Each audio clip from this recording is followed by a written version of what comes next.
It's 4 o'clock on a Tuesday. You know what that means. It's time for another exciting episode of Taxi's Quarantini Happy Hour. Yeah, baby. Woo-hoo. And here we go. Applause is over. Let's see who's in the chat room. And welcome, everybody. Brace yourselves because today's topic is going to be musical goals for 2021. I know it's a little bit early for New Year's resolutions, but I figure if we start thinking about them now, maybe we'll actually come up with some good ones. So that's the plan for today's show. Let's say hello to everybody in the chat room. Let's see. There we go. Il Rasso Emil, Akira Canyon, Giovanni Lanza, Amanda West, Jesse J. Peck, Ian Shortle, I said Akira already. You guys are in there a lot. Martin Gravel, Debbie Ward, Dean Turner, Nancy Callell, Chris Anderson, Stuart McClellan, Ewart Williams, Songs from a Headband, Bob Gunnerfeld, hey Bob, Marion Laird, Dan Weber, Mark Reel, Andre Stepanian, Robbie Hancock, Heidi Owen. Nice crowd today. Good to see you guys. So yeah, somebody somewhere up there said, it was Nancy Callell said, great show yesterday. I thought Jai was amazingly wonderful. It is just like Romper Room. I need Miss Frances's mirror though to do it right. And it's so funny. Somebody in the comments was like, this was really lame. I'm paraphrasing here. This is really lame. It was like beginner stuff. It's like, geez, I roll. Glenn Letts was just watching a Taxi TV from 2018 on goals. It was great. Wow, cool. I should go back and watch that myself probably. Hello, Lucian Lewis. So have you guys even started thinking about what your New Year's resolutions, I should specify what your musical New Year's resolutions are going to be. I am curious. Yeah, a lot of people liking that show yesterday. As I explained to the gentleman in the comments, not everybody watching, and it could be a woman, I don't know. But, not everybody is a hit songwriter yet or an experienced composer. People are at various levels throughout our viewing audience. So we try to give something for everybody.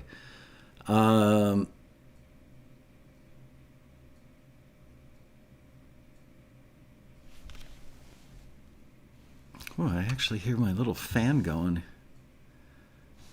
Wow. Don't get the fan much in the computer anymore. Let me turn something off here. That should help that. All right, there we are. Back in action.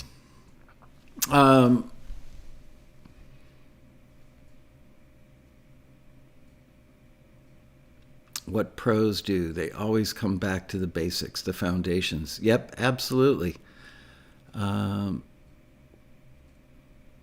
Robbie Hancock only has big fans. Andre says, I'm not a songwriter, but still learned something. Brad Gray thought it was a great episode.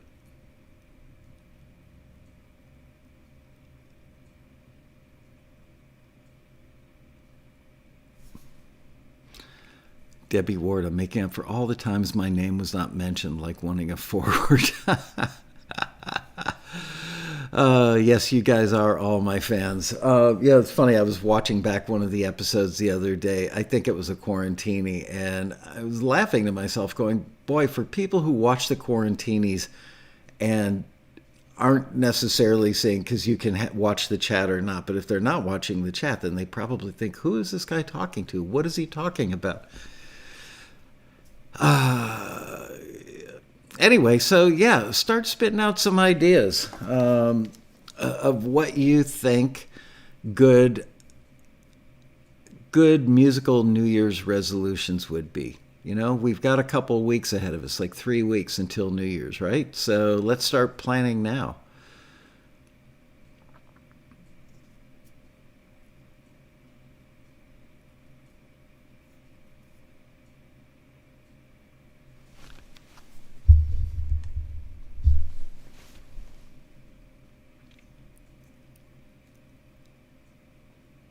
Surab,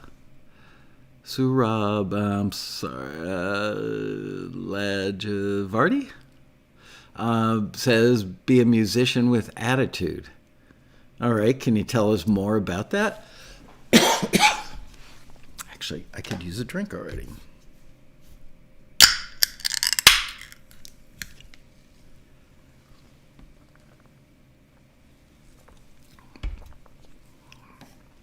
Chris Anderson wants to learn contact better. That's a good idea. Stuart McClellan, Resolution 2, chops. Improve your chops. What kind of chops? Specificity is important.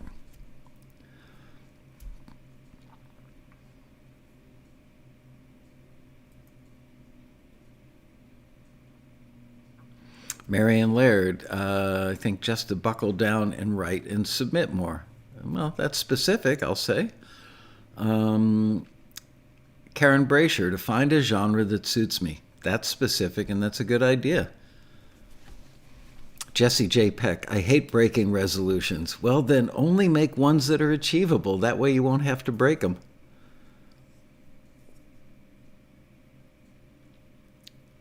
Heidi Owen says, double the forwards from this year. How are you going to do that?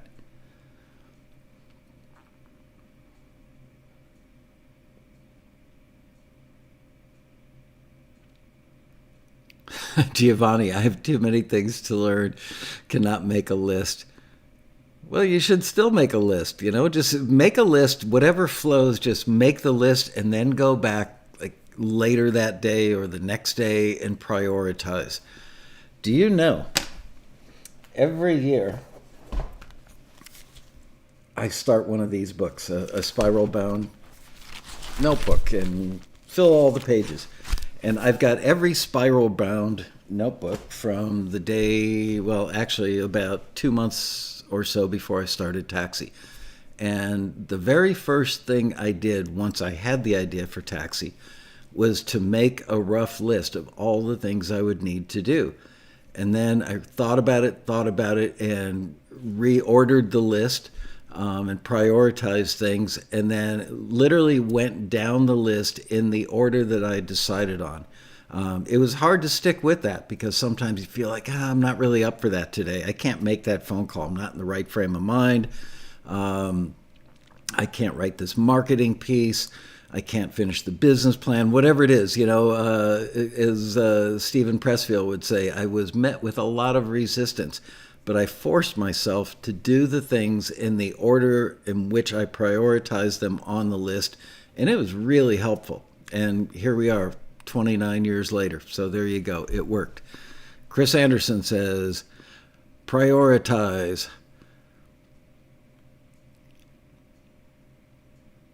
Mark Reel says, practice and write daily. Learn DP, which I assume is digital performer. Excuse me. A little rock star burp there.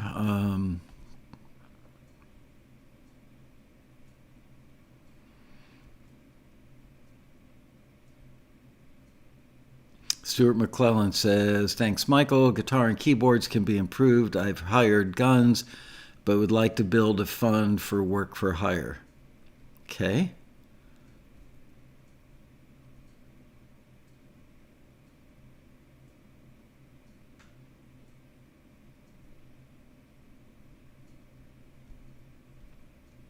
Carrie Harchin says to submit to 20 listings by September of 2021. I've already done 6 since last September. There you go. Very specific.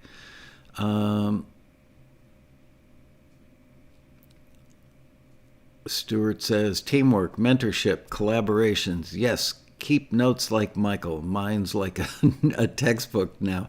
I know I've got 29 or 28 years of those spiral-bound notebooks. And I'm still old school. I really don't like... Ooh, crap. Really don't like digital calendars.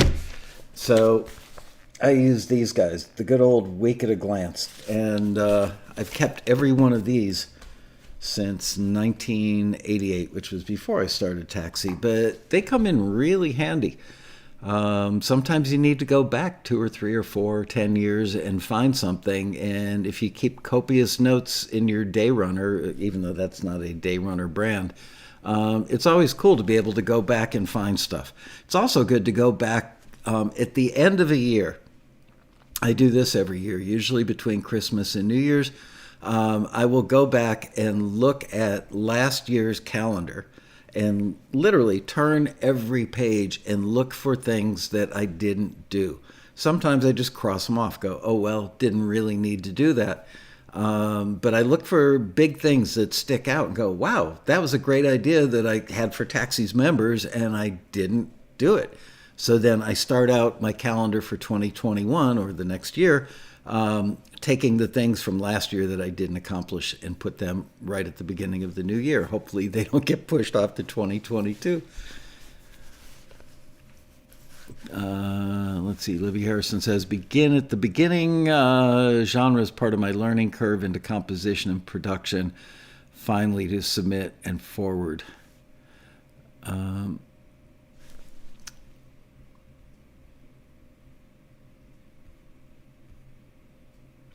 Keep a journal, written list. So key to picture your vision. Absolutely.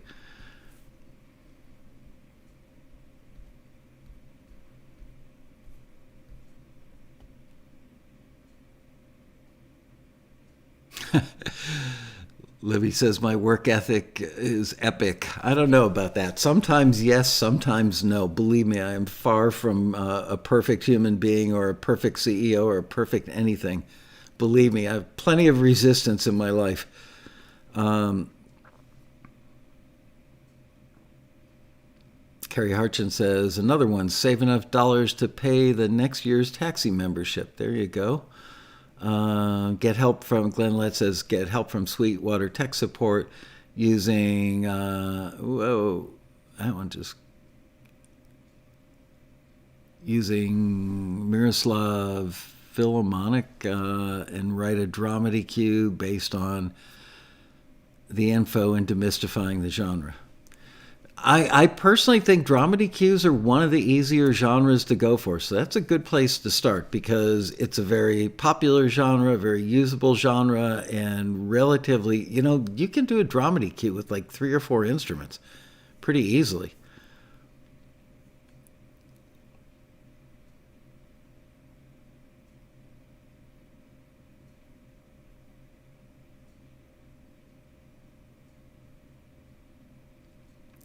David Mayer says, debut album is being released the end of January. My resolution is 1,000 subscribers on YouTube and remaining 4,000 hours of watch time to monetize the page. There you go. Trust me, when you monetize the page, we just started monetizing Taxi's YouTube page about a year ago. And we don't draw big crowds. We do put out a lot of content, but I'd say we probably average $150, $200 a month. And we've got, I want to say 16,000-ish subscribers at this point.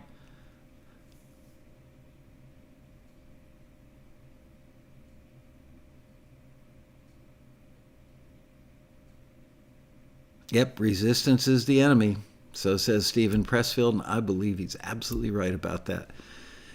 And even he admits that he still faces resistance every day. I wish they would quit locking us down because I know I can get him out on a golf course. And I really miss the time I used to spend with my friend Ralph Murphy out on the golf course. Although he would repeat a lot of stuff because he had his shtick, it sunk in because he repeated it often. And I have a feeling that 4 or 5 hours on a golf course with Steve Pressfield would be highly educational. Robbie Hancock, get better at using my newly purchased Vienna cello and string samples and also ramp up the pace of cues and songs for music libraries. That's a good specific one. How are you going to do it? How and why are two very powerful words. Anytime you can figure out the why for something, then the next step is figuring out how you're going to accomplish it. But understanding the why gives things much more import, I believe.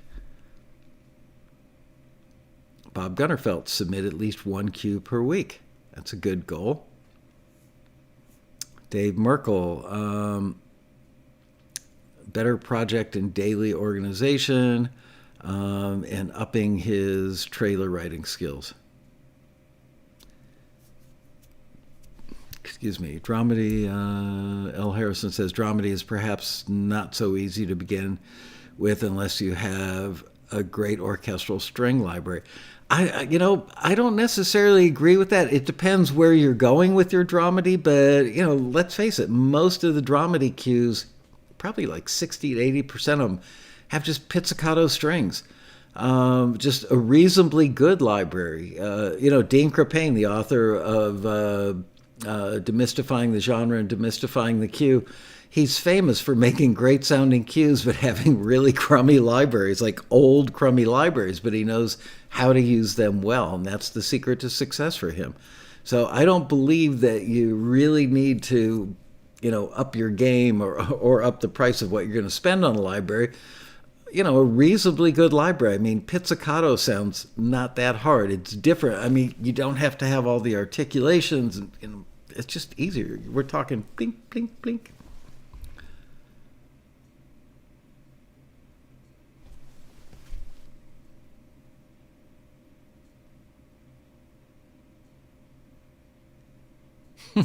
Amanda, my resolution was 30 great co-writers in the year. How? Bribery. What are you going to bribe them with, Amanda? Make brownies. Everybody loves chocolate. Why? So I can increase, this is from Robbie, why? So I can increase my royalties, working towards residual income, and how I'm going to do one in the morning and one in the afternoon every day. That's a solid goal.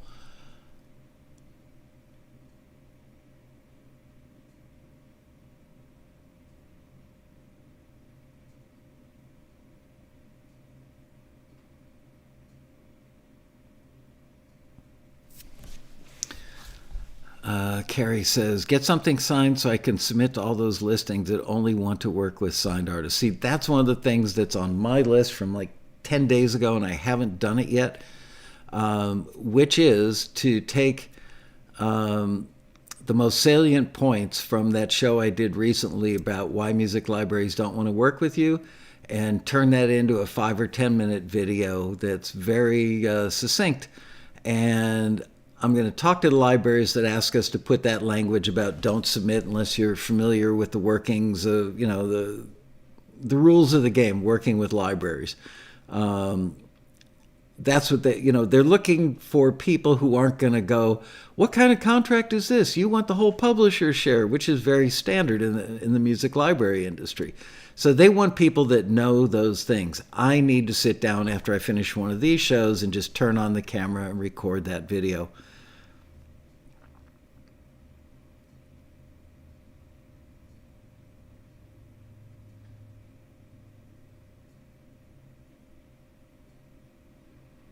Yeah, everybody loves brownies. Have you tried the ones, I think they're at Trader Joe's, I'm pretty sure they're there, and they're like a quarter of an inch thick. For me, the best part of the brownie is the crispy part. I like that crunch that you get when you bite into them. So somebody manufactures like brownies that are the thickness of a saltine cracker, and they're pretty darn good, I must say. Anyway, so when I make that video, then I'm going to talk to the libraries and say, hey guys, I'm going to put a sentence in every one of your listings that says, please don't submit to this unless you've watched this video on how the industry works first, and have a blue line link in the video or in the listing.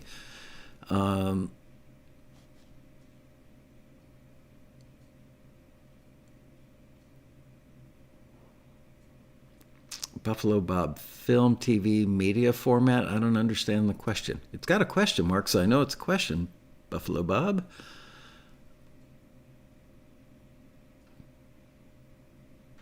Brownie edges are the best. Yep.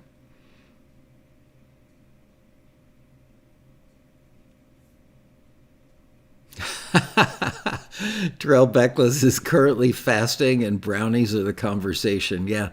If it were...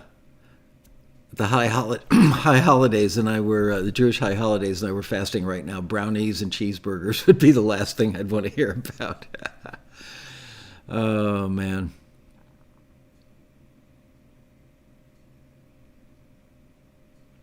Ooh, Libby says Costco has a delicious dark chocolate topped with crispy coconut thins that are perfect. Not too much coconut. Melts in the mouth and goes right to the belly, right?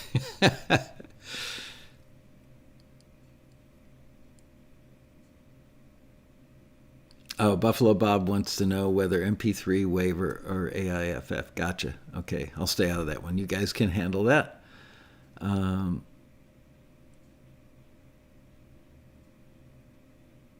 Brownies need mixing help. All right. Well, so let's make that. I can't do a show this Thursday because Hanukkah starts at sundown, which gets in pretty early these days. Sun goes down. The holiday actually starts probably an hour before it's actually dark outside. And I know my wife is going to be in the kitchen making potato latkes and other fattening, wonderful food. Yeah, potato latkes. Nothing like starch topped with salt and sour cream and deep fried. Or not deep fried, but fried in the skillet. Yeah, definitely not good fasting food. So I'm not going to do a quarantini on Thursday, but we will be here on Monday with Robin Frederick. I'm thinking about, would you guys like Robin to do a listening and feedback session where she listens to songs that audience members submit?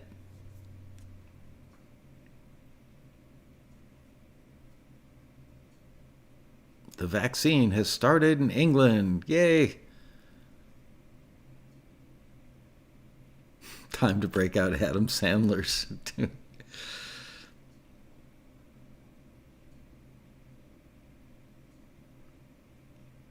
All right, we're getting a lot of thumbs up and plus ones on that.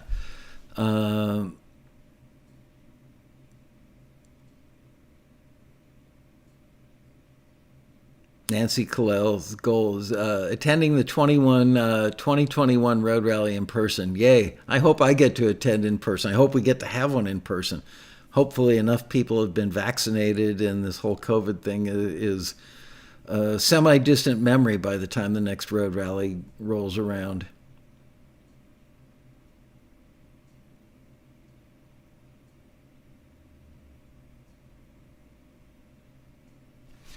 Amanda's wondering if it would be taxi members only. I hadn't thought about that. Not necessarily. No, I think it can be wide open, and I'll have Liz or Bria, I forget which one is handling that show, but whoever, just make up a list, and I'll just pick some randomly and play them. Yes, hit the like button. Mark Reel is absolutely correct. If you haven't given us a like yet, there we go. It's the button. It's the color of that shirt.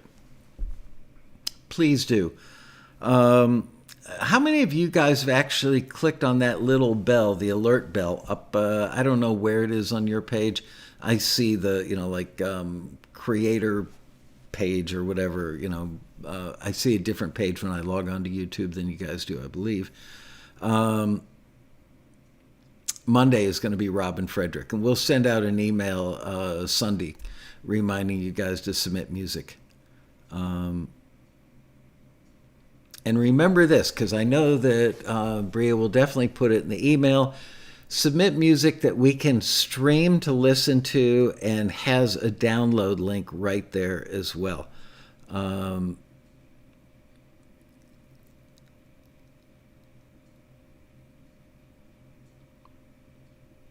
Next is subscribe button. Yep, click that bell because that way you get a notification when we go live.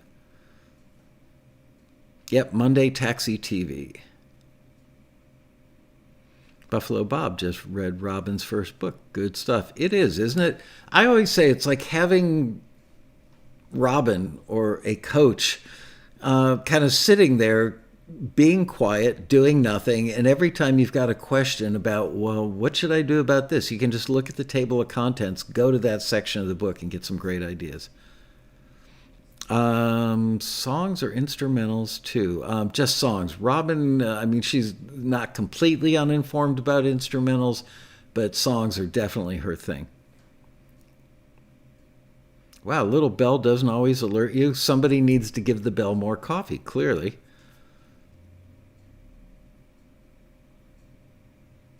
Yep, Robin show on Monday. How do you submit? It'll tell you in the email that will go out, and it will most likely be that you can either post it on Twitter or on Facebook, and you need to provide a link to where we can go and stream it and download it.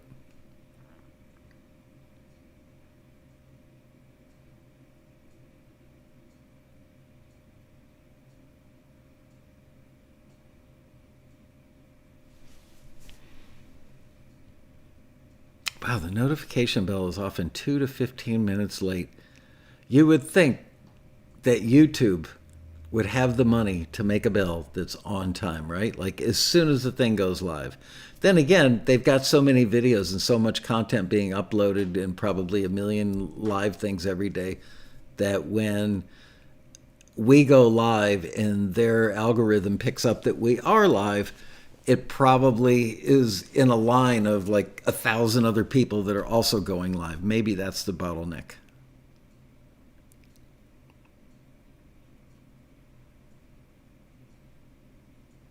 All right. So now that we've got that stuff all out of the way, let's see. To help formulate your goals for 2021, if you got a pencil and paper handy, jot these down. What are your strengths? What are you going to do to take advantage of those strengths? What are your weaknesses? What are you going to do to get better by fixing those things that you're weakest at? Okay, so there's a little structure for your New Year's resolutions, and now I want to move on to a homework assignment for next Tuesday. A week from today. Today's Tuesday, right? Yeah, I had to think about that. The quarantine has made my internal calendar go off the reservation, as it were. Okay, so homework assignment for next Tuesday's Quarantini Happy Hour, and this is a really good one. This has to do with what makes something sound current, and I know that's a big subject. So many people want to know about that. I want you to listen to Billie Eilish's latest song that she just released, 3 weeks ago maybe. It's called Therefore I Am. It's on YouTube. It's on Spotify. So write this down. You need to listen to Billie Eilish, Therefore I Am, and make a list of the things that make it work. Specifically, and these are little bullet points that I jotted down with my trusty pen right here on a piece of paper. Lyrics. I was listening to it 5 minutes before I went live on today's show, and I'm going, there's something Jai was talking about. Lyrics, structure, melody, the melodic rhythm, the engineering, the production, the song's arrangement, and the instrument sounds. Okay, so I'm going to go through those one more time. Lyrics, structure, melody, melodic rhythm, engineering, production, arrangement, and instrument sounds. So next Tuesday when we get back together, I want to hear from you guys and see what it was that you noticed. Part of this, as I was writing that down and thinking about it, I'm thinking, this is like Taxi members who say, I've gotten feedback from 4 different screeners on the same song for kind of similar listings, and the feedback from each of them is different. Obviously, the listing itself it puts it in a certain context, and sometimes people say, well, it's a similar listing. They were both pop listings. Pretty broad category. The listings, I'm sure, probably had specifics that differentiated them. But that said, I'm really, really curious to see what you guys are going to notice and to see how many similarities there are, how many differences there are. Will you be like the Taxi screeners and notice different things? I listened to the song 3 times before we went live today, and each time I noticed different things. So I'm curious to see if that happens to you, and then kind of prioritize what you notice so that the stuff that seems most important to making the song good, what do you think the most important things were? So there you go. So that's all I had written down for today's show.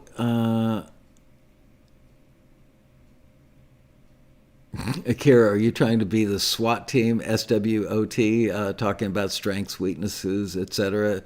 Not really. I just had that idea of my own. I've certainly read that part of business books way in the past. Haven't looked at it in years.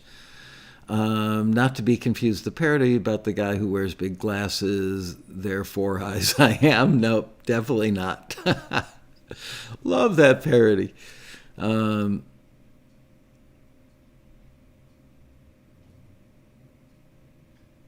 There's a James Bond theme.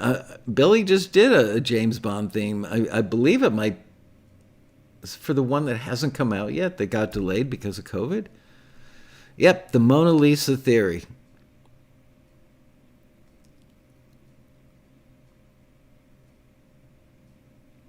I know, JP says, hey JP, I noticed the cool bass part at the outro, up in the higher register. Loved it. I love the kick sound and the snare sound. Completely different than what I would normally do if I were sitting down at a console. But then again, I haven't made a record in a very long time, and sounds have changed. But I listened to that and went, wow, those sounds accomplish what they should accomplish. They did it in a very cool, modern sort of way, but yet they're not that different that they don't work. They actually enhance the song. So I'm a fan of Billy's new song. And I don't love everything that she does. I do love her voice. I like the fact that Phineas and Billy go outside. They definitely draw outside the lines, but they do it in a way that certainly is commercial. Maybe not what you would say typically commercial, but she's redefining what commercial is, or she has redefined what commercial is.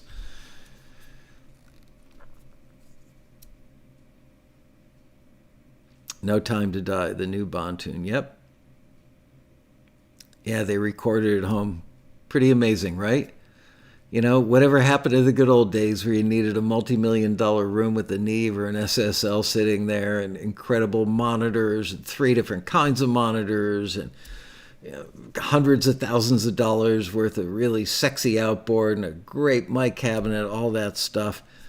Now all you need is a good laptop with a lot of RAM and you're good to go.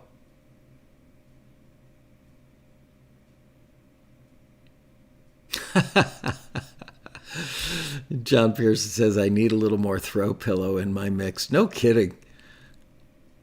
Oh, JP, I was actually going to text you earlier, and then I got sucked into the Billie Eilish stuff.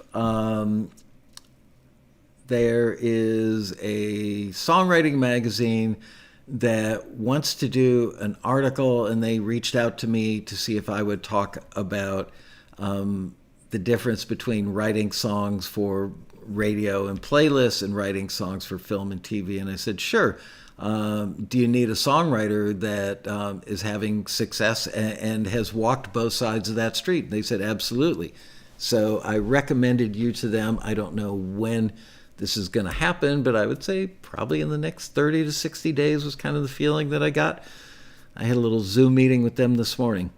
So there you go. Unless we hit the edit room floor, we could end up in the same article together.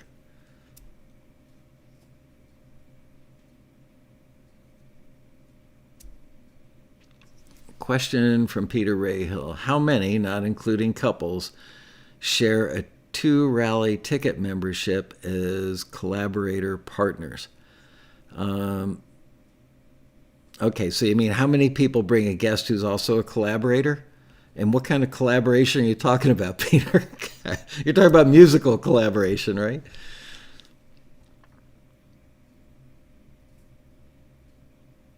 Debbie Ward wants to know, Michael, do you get a chuckle every time you do things to your taxi behind you, waiting for us to notice, or does your wife do it? Nope, I do it. And yes, I do chuckle sometimes. I will admit that. You're welcome, JP.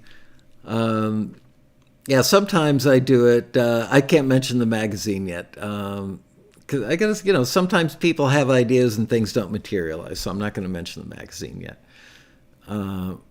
No, a split membership. Can you put that into a more fully developed question, Peter? So you're saying if somebody is a collaborator, let's say you and I, Michael Laskow and Peter Rayhill, are collaborators, but the taxi membership is in your name. Do we come to the road rally together? Is that what you're asking? I'm not sharing a room with you, just saying. I'm married. A shared membership with a co-write partner. Yeah, people do that. We've got a problem, a member having a problem right now, and I don't have all the details yet. Certainly I can't mention any names, but we were contacted by a member who, from what I can gather, and I haven't spoken to the person yet, only member services has, and stuff has been relayed to me. I'm going to have to talk to this lady and probably her lawyer at some point relatively soon, but the issue seems to be that she was in a band with somebody who was a collaborator, and the other person is also a taxi member and submitting songs that the other member sang on, and she never signed to work for hire or anything. She was just in the band. I don't know if she was a co-writer on it or not. There are a lot of details to find out, but sometimes those things do get sticky.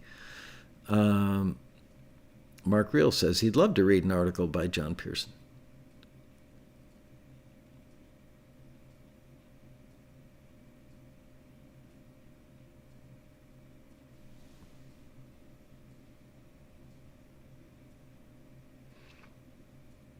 Wow, JP just got a call from an LA-based library, met at the rally in 2016, releasing a song of mine next week and doing a video. Finger crossed.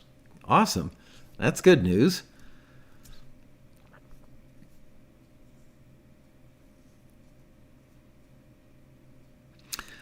Can two people share one membership as collaborator partners? As long as the person whose name is on the membership has their name on every copyright, that they are truly a collaborator, not just like, oh, I came up with the bass part, but a co-writer on the material. Here's where it gets sticky, and this is why we have to do it this way. Is we do have people that will try and send something in. Sometimes people have a home studio or like a semi-pro studio where it's their home studio, but they do work for other people. And they will try and submit material for an artist that came into their studio where maybe they engineered it or produced it or mixed it or whatever. And they say, oh man, I've got a taxi membership. Let me submit this for you. And then we forward it. And then the library or the music supervisor reaches out and says to the artist, I would love to, or to the member, I would love to release your song. Well, the member doesn't have any legal authority to sign a deal for that. Even if you're the producer, your name is not on the copyright. So... And then people have said, well, how about if I get a letter, or can you look at my production agreement with the artist? No, we can't. Could you imagine if we had to sit there and sift through everybody who wanted to send in any sort of legal agreement, and we make the determination if their relationship is solid enough that they can, in fact, submit music for this other person? That's not what we do. First of all, we ain't lawyers. My mom wishes I was a lawyer. I should say wished. She's no longer with us.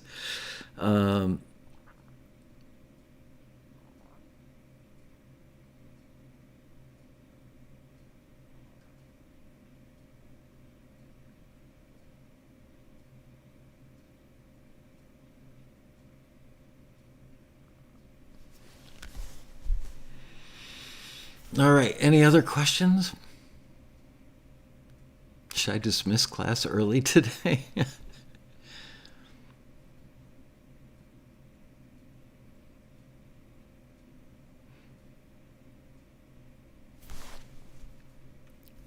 Wow, the chat just stopped. Did everybody fall asleep? Well, while you guys are taking a snooze, I'll take a drink.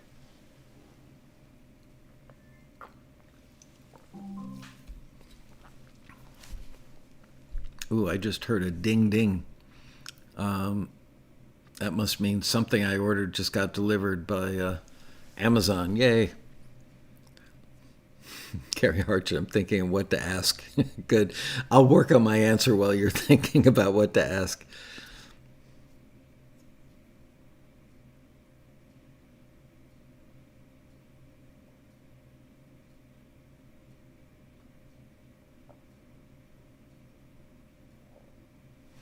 I've noticed parlor guitars are back in. Is a parlor guitar like a 3/4 size, a smaller guitar? What's my flavor today? Today's flavor is Killer Grape. We have some close friends, and when they had a little daughter, she was like 3 years old, she'd go, I want another grape. So now, now she's like 30, whenever her parents are over for dinner, what do you want for dessert? Grapes?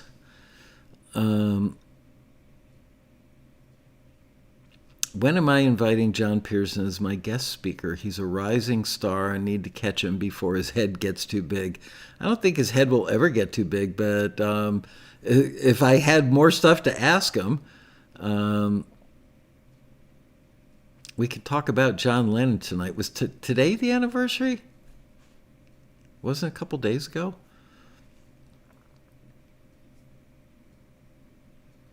A small body guitar, more old-fashioned style guitar. I love the little Taylor, what do they call it? A Taylor Mini, I think. And the koa wood, really pretty.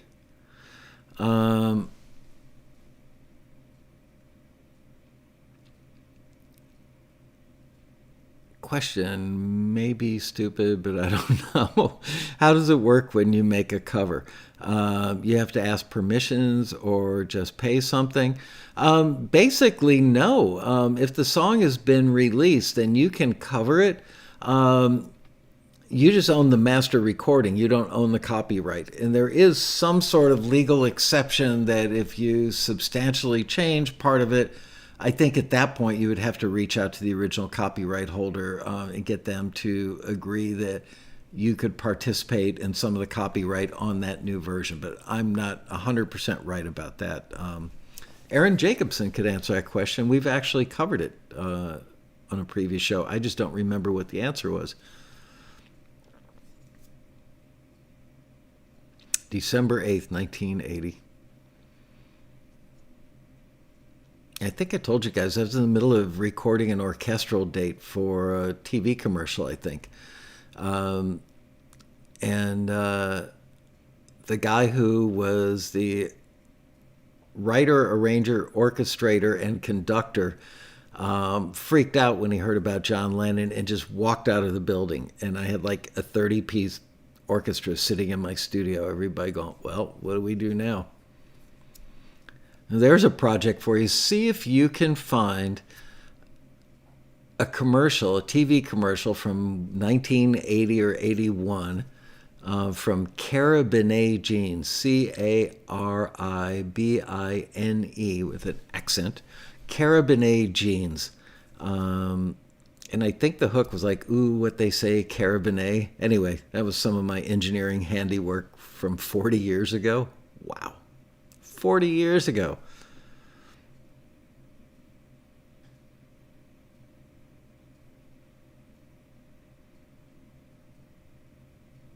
Thoughts on Bob Dylan selling his catalog. Yeah, I heard it was 300 million as well. Then one of the other stations just said a 9-figure deal or something like that. Hey, more power to him. I have no idea how much money Bob Dylan has made on his copyrights over the years, but you know what? He's not getting any younger. Might as well cash in and leave the money. Does he have more kids than just Jacob, or is Jacob his only? I think he's got more kids, right? So yeah, if I were in my 70s, how old is Bob Dylan? Let's find out.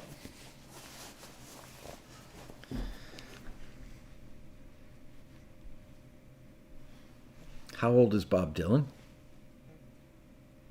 79 years old. Well, there you go. My phone knows everything. Bob Dylan is 79 years old. So yeah, if you're on the fringe of 80 years old and you've got a catalog worth hundreds of millions of dollars, clearly he's not spending it on hairdressers. Sorry, Bob. Anyway,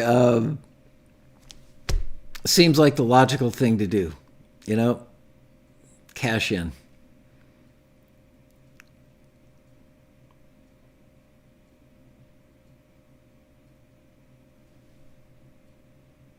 What do I suggest? Ooh, this is a great question. Glad you're asking it, Paul. Let me stop the feed here so I can.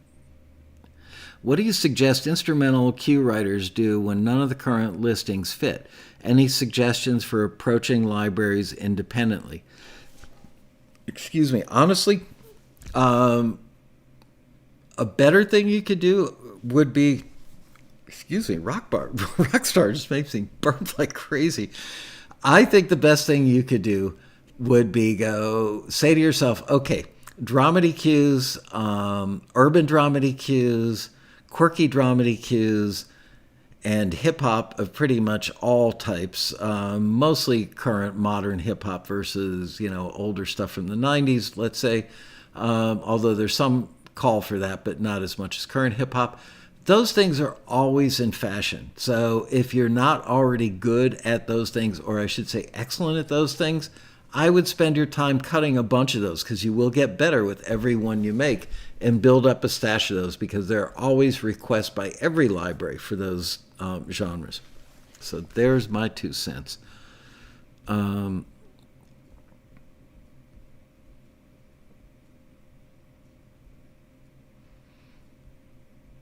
Stevie Nicks sold hers for $100 million. Here's the depressing part. $100 million seems like a lot of money, right? Inconceivable amount of money to all of us, I'm assuming. I don't think any of us are billionaires. So let's say you've got a manager. The manager's going to get 20%. I don't think your agent would get a piece of that. Probably have a business manager that gets between 2 and 5% for handling your money. So let's call it 3%. So now you've got 23% of that 100 million going to your business manager and your manager. And then you've got taxes. And I believe that Stevie Nicks still lives in Southern California. So in California, first of all, it would be capital gains, which I believe under the Trump administration, does anybody know, I want to say 17% for long-term capital gains, but under the Biden administration, it's going to go up by a lot. So that's probably why Bob Dylan is doing this deal now, I don't know that anybody knows exactly what it'll be. My accountant told me that long-term capital gains could go up to like 30%. And here's the other thing. When you live in Southern California, or anywhere in the state of California, and I'm sure this is true for some other states as well, like New York and New Jersey, so you've paid taxes on that $100 million. First of all, you've given 20 to the manager, 3 to the business manager. So there's 23% of your $100 million gone, which is $23 million bucks. And now you're going to pay 17% in capital gains. So that brings you up to 40% that you've paid in taxes. Plus, you're going to pay about 10% in California income tax. There is no California long-term capital gains. You just pay it like it's income, regular, income. So that's about 10%. And then there's another stupid little tax I can never remember the name of that's just around 3%. So you're looking at 43% of that 100 million is gone, and all you're left with is what, 57 million out of 100 million? Wham, wham, wham. I mean, still, you could live, several lifetimes. Generational wealth, I think, is what they call that, or they also call it FU money, because if you got that much, nothing matters. But pretty sad, really. Oh, yeah, the lawyers' share. Yeah, the lawyers, I don't know how lawyers do it these days, but, on big record deals with major artists, the lawyers would often get like 1 or 2% of the deal if they negotiated and drafted it. I mean, what was it? Oh, never mind. It's something I shouldn't talk about, so I won't. Per capita tax in some states. Yeah, I don't know what they call that. What that extra little percentage is, but wow.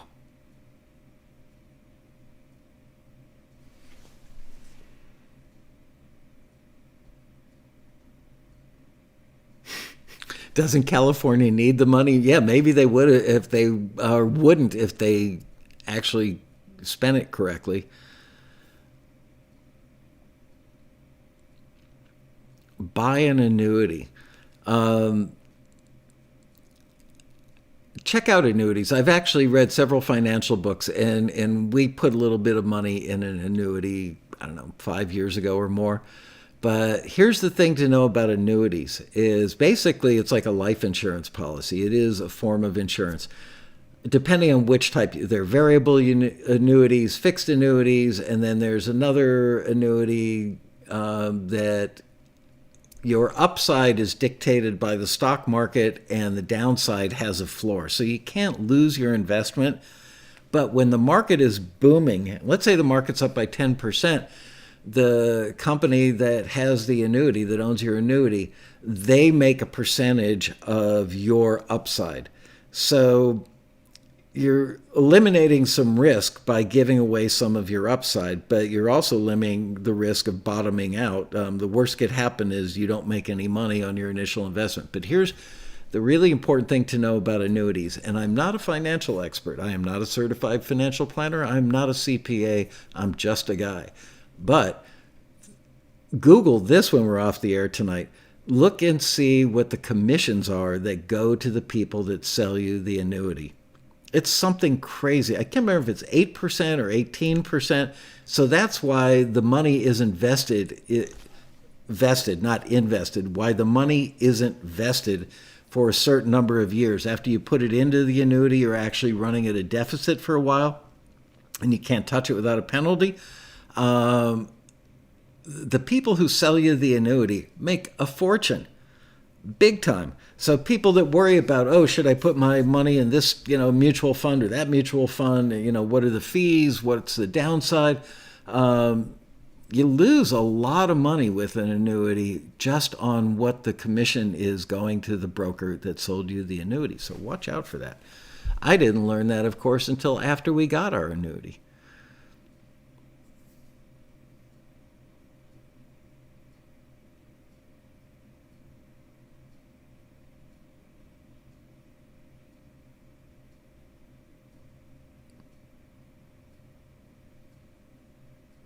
Yeah, Vanguard does have low fees.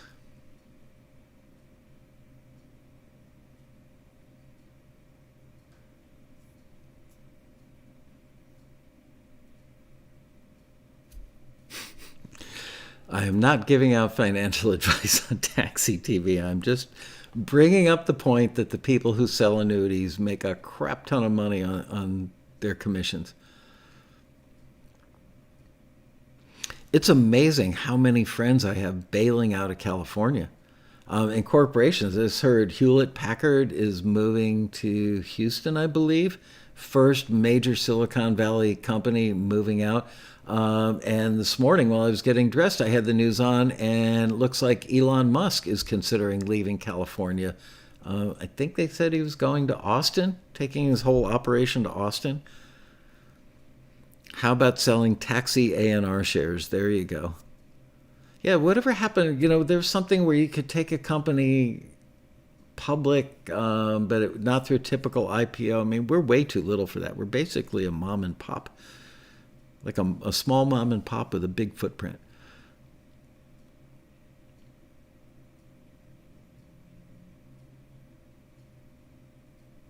Yeah, it's funny. People often say, "Oh, you should, always invest in a fund, in a mutual fund, because one thing goes up, another thing goes down, blah blah blah." And there's a certain amount of logic in that.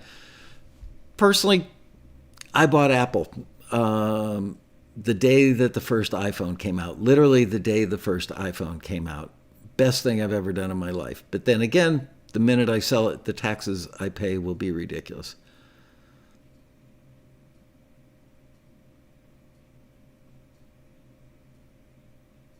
Arkansas has a number of Californians coming in.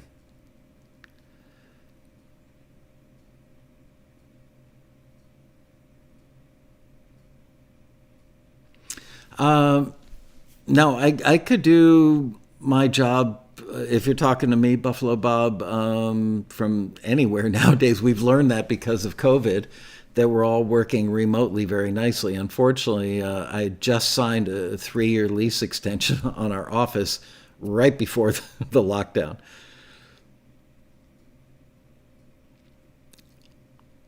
Would taxi ever leave California? I don't think it would matter, but frankly, the screeners, most of the people that are screeners are here. We do have some in Nashville. We've had people, couple, I think, in Australia over the years.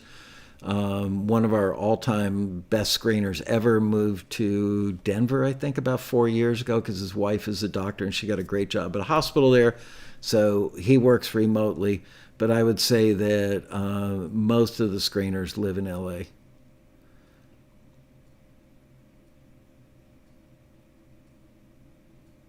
Yeah, a lot of wealthy are headed to Wyoming. That's because of the tax base there. Does get a little chilly there.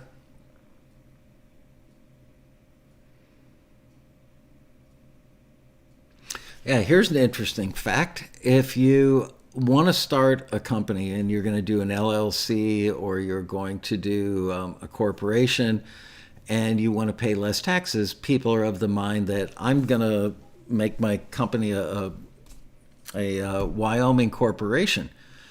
But if your business takes place in the state of California, doesn't matter. You're still going to get taxed under California tax law.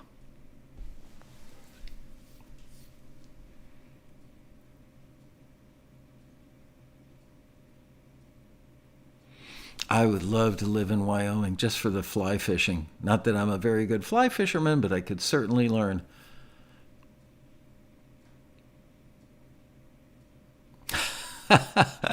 This is funny. Mike S. says Arkansas has some great pulmonary care.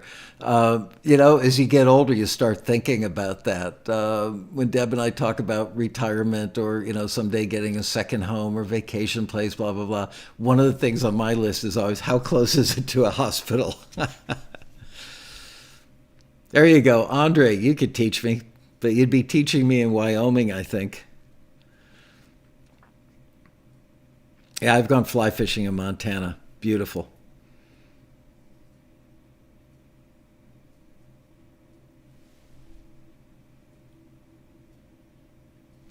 California charges unitary tax? What the hell is that? Mark Reel says, Happy Hanukkah, Michael. I asked my phone how to spell it. I've been Jewish for 66 years and I still can't spell it worth a damn. Wow, John Pearson, we sold our land in Idaho earlier this year, looking for another spot up in the Panhandle. I love Idaho. My wife's family, her mom and her mom's husband, live in a little town just outside of Sun Valley. So we went up there for, 5-6 years in a row and skied Sun Valley. Stay at their house. They have a really pretty house on a ranchette, like 7 acres. And it's about a 30-minute drive to the mountain where you ski. And I love it up there. It's beautiful. And when I went to see Matt Hurt last year, Boise, man, what a nice town. It's got all the good stuff of a big city, yet it still feels like a small town out in the burbs. That would definitely be a place that I would think about living. Yeah, Sun Valley. A lot of super wealthy people. We always stayed one night at the Sun Valley Lodge, which is like the wealthy of the wealthy go there. So we would stay at her mom's place for a week, and maybe the night before we left, we'd go stay at the lodge at Sun Valley, which is like an old world ski lodge, with really cool old carpets and wood walls and huge wood burning fireplaces and a bunch of super rich people drinking martinis at the bar. And then there was us. Did I say Matt Hurt? Yeah, I meant Matt Vanderboos. Sorry. I got the first name right. Anyway, it is 5:01. It's so fun hanging out with you, talking about retirement and real estate and taxes.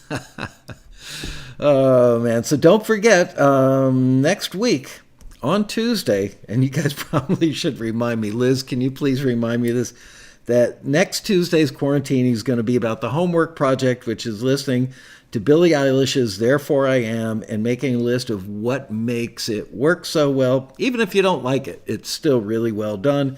Lyrics, structure, melody, the melodic rhythm, the engineering, the production, the arrangement, and the instrument sounds. No quarantini this Thursday because I will be watching my wife make potato latkes, and the fan in the hood will be on and she'll be clunking around the kitchen. I don't want to move the whole rig to another room. Thank you very much for those of you saying Happy Hanukkah. I appreciate that. And same to you, those of you who are celebrating it. It's going to be an unusual one this year. We normally have a Hanukkah party with like 10 close friends come over, and Deb just like cooks up a storm. Not doing it this year. I think we're going to have like one couple come over and have dinner with us if they don't chicken out. Anyway, have a great night, you guys. See you on Monday. For Rob and Frederick, thank you for tuning in today. Don't forget to give us a thumbs up and like us if you haven't.